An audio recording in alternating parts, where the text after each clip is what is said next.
নমস্কার বন্ধুরা, নুপুরের সাথে রান্নাঘর আমাদের সবাইকে স্বাগত। আজকে আমি দুটো রেসিপি একসাথে দেখাবো। দুটো রেসিপি হলো দই দিয়ে পরোটা করব। দই পরোটা করব একটু নরম তুলতুলে, একদম সম্পূর্ণ একদম নরম তুলতুলে, যাতে দামে তারাও খেতে পারবে। পরোটাটা এত নরম হয় খেতে। আর করব মটনের, আমি একটুখানি চর্বি রেখে দিয়েছিলাম, সেই চর্বি দিয়ে আমি আলুর দম করব। তাই আগে ময়দাটা আমি মাখিয়ে নেবো। ময়দা মাখানোর জন্য আমি এখানে ময়দা নিয়ে নিয়েছি, 500 গ্রাম ময়দা নিয়ে নিয়েছি। আমি এখানে প্যাকেট ময়দা নিয়েছি, আপনারা লুজ ময়দা নিলেও হবে। আমি এখানে প্যাকেট ময়দা নিয়েছি, আপনারা এখানে লুজ ময়দাটাও নিতে পারবেন। এখানে আমি প্যাকেট ময়দাটা নিলে একটু হালকা হয় ময়দাটা, আর পরোটাটাও নরম হয়, খুবই সুন্দর হয় পরোটাটা। তো আমি এখানে প্যাকেট ময়দা নিয়ে নিয়েছি। এখানে ময়দার সাথে আমি কিছু উপকরণ মিশিয়ে নেবো আগে। আমি এখানে একটু টক দই নিয়েছি, 250 মতন টক দই নিয়েছি। এই 250 দইটা দিয়ে দেবো এতে আমি সবটাই।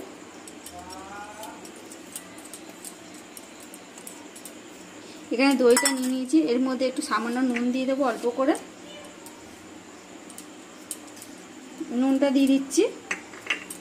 আর দিয়ে দেবো একটু চিনি গুঁড়ো দিয়ে দিচ্ছি অল্প করে। এর মধ্যে এবার একটু বেকিং পাউডার দিয়ে দেবো। বেকিং পাউডারটা আমি এই বেশি নিয়ে একদম 8 চামচের মধ্যে অল্প নিচে একটু দিয়ে দিচ্ছি। এবার বেকিং সোডা দিয়ে দেবো একটু। বেকিং সোডাটাও এরকমভাবে দিচ্ছি অল্প করে দিয়ে, এবার সামান্য একটুখানি তেল দিয়ে দেবো অল্প করে। সব এবার একসাথে উপকরণটা একটু ভালো করে মাখিয়ে নেবো। এখন জল দেবো না, এমনি উপকরণটা ভালো করে মাখিয়ে নিই ময়দার সাথে, পরে জল দিয়ে মাখবো। সব আমার দই দিয়ে দেখুন মাখাই হয়ে গেছে এখানে পুরোপুরি। এবারে অল্প সামান্য জল দিয়ে মাখবো, বেশি জল দেবো না, আর একটু জল দেবো। বেশি একেবারে জলটা দিয়ে দিলে নরম হয়ে যাবে, অল্প অল্প জল দিয়ে মেখে নেবো। আগে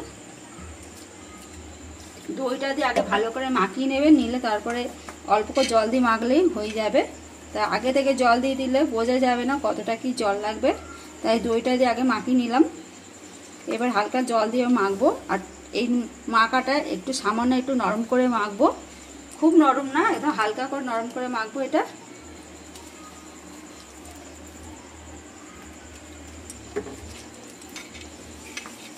আমার ময়দাটা মাখানো হয়ে গেছে। এই যে ময়দাটা দেখুন, খুব আমি নরম করি না আর খুব পাতলাও হয়নি, একদম মিডিয়াম রেখেছি। ময়দাটা এভাবেই মাখতে হবে। এবার একটুখানি অল্প করে সাদা তেল দিয়ে মাখিয়ে রেখে দেবো। মাখিয়ে একটু 5 মিনিটের মতন আমি রেখে দেবো ময়দাটা। একটু ভালো করে মাখিয়ে রেখে দিয়েছি, এবার চাপা দিয়ে রেখে দেবো 5 মিনিট আমি দিয়ে। এবার এখানে আলুর দমটা বসিয়ে দেবো। আমি এখানে কড়া বসিয়ে দিয়েছি এখানটা। আমি এবার আলুর দমটা বসিয়ে দেবো এখানটা। আমি এখানে কড়াটা গরম করতে বসিয়ে দিচ্ছি আগে থেকে। এবারে সরষের তেল দিয়ে দেবো এতে, একদম অল্প তেলে করবো আলুর দমটা। তেল আমার এখানে ভালো মতন গরম হয়ে গেছে। তেলের মধ্যে আমি কিছু ফোড়ন দিয়ে দেবো এখানটা। আমি এখানে জিরে নিয়েছি, জিরে ফোড়নটা দিয়ে দিচ্ছি আগে। দিয়ে এখানে আমি কিছু পেঁয়াজ কুচি কুচি করে কেটে নিয়েছি, পেঁয়াজটা আগে দিয়ে দিচ্ছি তেলের মধ্যে। পেঁয়াজটা একটু লাল লাল করে ভেজে নেবো আগে।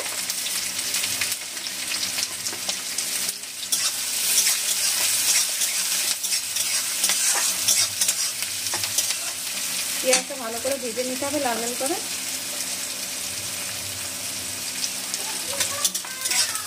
এখানে যে চর্বিটা নিয়েছি, আমি চর্বিটার মধ্যে একটুখানি মশলা মাখিয়ে নেবো অল্প করে। আমি এখানে সামান্য একটু হলুদ দিয়ে দিচ্ছি আগে চর্বির মধ্যে, একটু লঙ্কার গুঁড়ো দিচ্ছি, ঝাল লঙ্কার গুঁড়ো অল্প করে, একটু সামান্য অল্প করে নুন দিয়ে দিচ্ছি। একটুখানি ভালো করে মাখিয়ে নেবো এটা। আর আমি এটা ছোট ছোট করে পিস করে কেটে নিয়েছি, একেবারে বড় বড় রাখিনি। চর্বিটা আমি ভালো করে মাখিয়ে নিয়েছি। আর এখানে আমার পেঁয়াজটা লাল লাল করে ভাজা হয়ে গেছে। এবার গোটা গোটা চর্বি দিয়ে দেবো ওতে।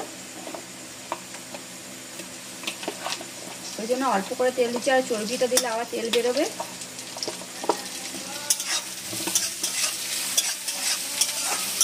চর্বিটার পেঁয়াজটা ভালো করে ভাজা হয়ে গেছে, এটা আমি লাল লাল করে ভেজে নিয়েছি। আর আমি এখানে কিছু আলু সিদ্ধ করে নিয়েছি। আমি খুব একটা বেশি সিদ্ধ করিনি, হালকা ধরনের একদম সিদ্ধ করে নিয়েছি। সবটা দিয়ে দিচ্ছি আর একটু নুন দিয়ে সিদ্ধ করে নিয়েছি এটা আলুটা। আমি না একদম অল্প করে নুন দিয়ে সিদ্ধ করেছি। এবার ভালো করে ভেজে নেবো চর্বির সাথে ভালো করে আলুটা।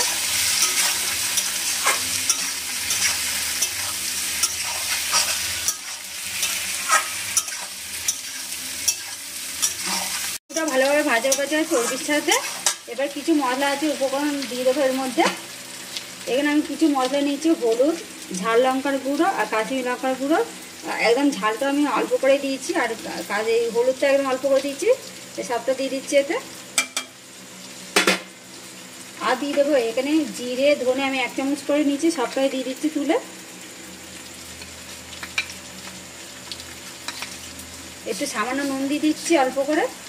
নুন দিয়ে আলুটা সিদ্ধ করা আছে বলতে অল্প করে নুন দিচ্ছি। এবার খেয়ে দেখে নিতে হবে ভালোভাবে নুনটা হয়েছে কি কেমন, তারপরে নুনটা দেবো।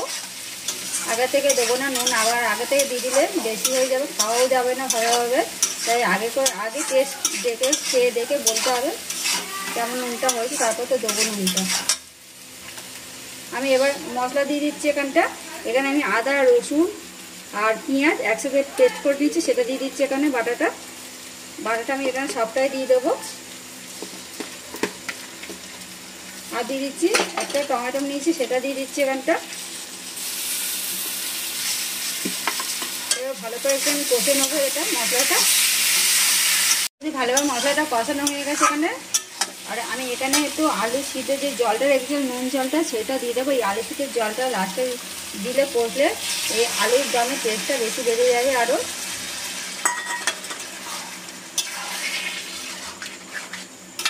এবার সামনে আর একটুখানি জল দিয়ে দেবো, দিয়ে এবার ফুটতে দিতে হবে একটুখানি। ভালোভাবে একটু ফুটে গেলে তারপরে নামাবো এটা। আর একটু জল দিয়ে দিচ্ছি অল্প করে। এটা সামান্য একটু ঝোল হবে আলুর দমটা, খুব ঝোল করবো না। পরোটার সাথে তো খাবে, একটু সামান্য ঝোল হলে ভালো লাগবে। তাহলে এটা আলুর দমটা, চর্বি আলুর দমটা।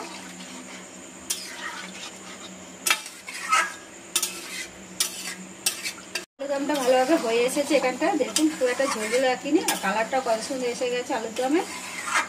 কালার ভালো হলেই খাবারটাও ভালো লাগবে খেতে, আর দেখে পছন্দ হয়ে লোক। কালার ভালো হলেই মানে জানাবে জিনিসটা ভালো হয়েছে। তা কালারটা সবসময় ভালো রাখতে হবে। দেখুন কালারটা কত সুন্দর ভালো এসে গেছে আলুর দমে। আমি এবার এখানে একটু মিট মশলা দিয়ে দিচ্ছি অল্প করে,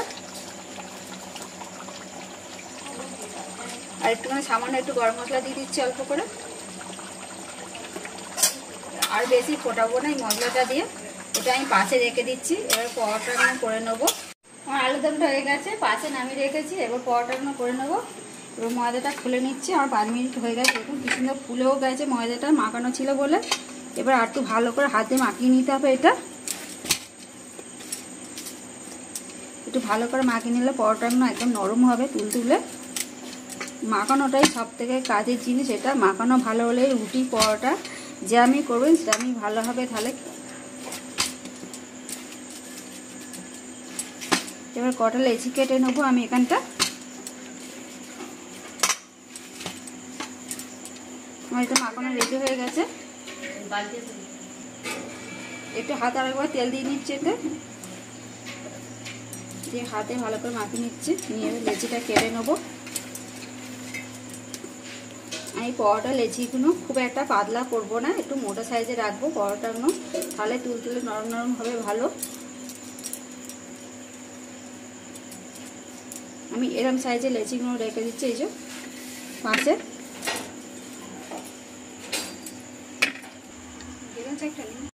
এবার একটা বেলে নিচ্ছি আমি এখানে। ভালো করে লেচিগুলো একটু গোল গোল করে নিয়েছি এখানটা। এবার একটু ময়দা দিয়ে বেলে নেবো আমি। খুব একটা ময়দা দেবো না, আর খুব পাতলা করে বেলবো না, একটু মোটা করে বেলবো পরোটাগুলো, তাহলেই। আর একদম অল্প তেলেই করবো আমি, বেশি তেল দেবো না পরোটাগুলোতে, তাতেই সুন্দর হবে পরোটাটা খেতে। আমি এরকম করে সবকটা একটু বেলে নেবো।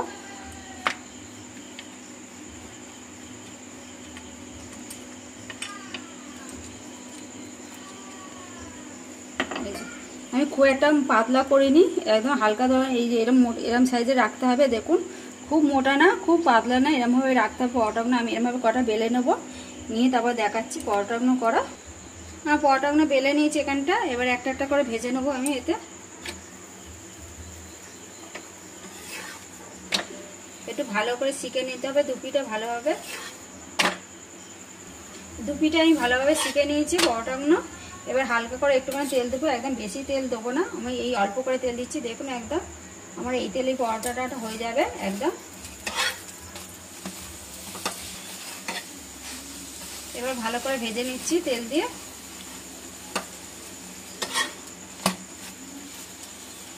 দেন পুরো পরোটাটা ভাজা হয়ে গেল অল্প তেলে, আর ফুলেও উঠেছে কেমন দুপাশে, এই যে আস্তে আস্তে ফুলে যাচ্ছে। এরকম করে আমি সবকটা ভেজে নেবো।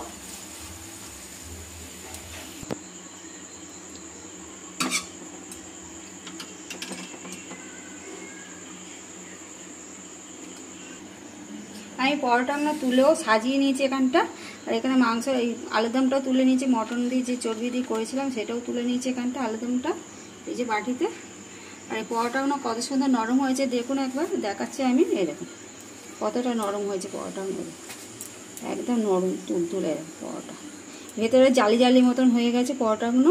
আর এত তুলতুলে নরম হয়ে গেছে, এগুলো দেখলে বোঝা যাবে না। দেখুন হাতের মুঠোতে নিচে একটুখানি হয়ে গেছে, মানে খুবই নরম হয়েছে পরোটাগুলো। আর এই তরকারির সাথে তো জমেই যাবে খেতে। তাই এখানটা যদি আমার এই পরোটার রেসিপিটা যদি আর আলুদমের রেসিপিটা একসাথে আপনাদের যদি ভালো লাগে অবশ্যই কমেন্ট করে জানাবেন, আর ভালো লাগলে লাইক শেয়ার করে দেবেন। আর এরা নতুন নতুন রেসিপি চ্যানেলটি সাবস্ক্রাইব আর পাশে থাকা বেল আইকনটি প্রেস করে দেবেন। আবার নতুন রেসিপি নিয়ে পরের ভিডিওতে দেখা হবে।